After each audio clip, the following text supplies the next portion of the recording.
जयसिंगपुरातील सहकार महर्षी शामराव पाटील यड्रावकर नाट्यगृहात शरद सहकारी साखर कारखाना आणि शरद कृषी महाविद्यालय यांच्या संयुक्त विद्यमानं AI तंत्रज्ञानावर आधारित ऊस पीक परिसंवाद आयोजित करण्यात आला होता.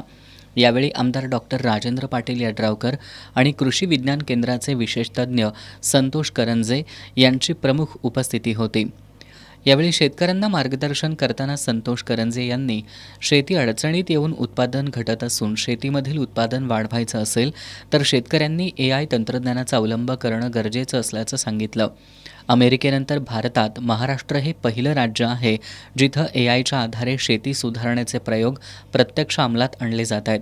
मायक्रोसॉफ्ट, ऑक्सफर्ड विद्यापीठ आणि कृषी विज्ञान केंद्र यांच्या संयुक्त सहयोगातून या प्रकल्पाची अंमलबजावणी होतीये. हवामान बदल, कीड नियंत्रण, माती परीक्षण, खत व्यवस्थापन आणि पीक उत्पादनाच्या अचूक अंदाजासाठी AI अत्यंत उपयुक्त ठरतंय. पारंपरिक शेती पद्धतीत बदल करत आधुनिक तंत्रज्ञानाशी सांगड घालणं ही काळाची गरज असून त्यातून उत्पादन क्षमतेत लक्षणीय वाढ साधता येईल.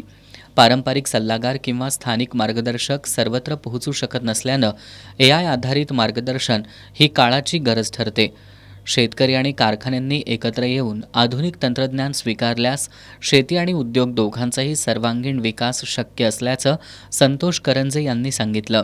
आमदार डॉक्टर राजेंद्र पाटील यड्रावकर यांनी आपल्या भाषणात गेल्या 25 वर्षांपासून सुरू असलेल्या सहकारी साखर कारखान्यांच्या संघर्षमय वाटचालीवर प्रकाश टाकला.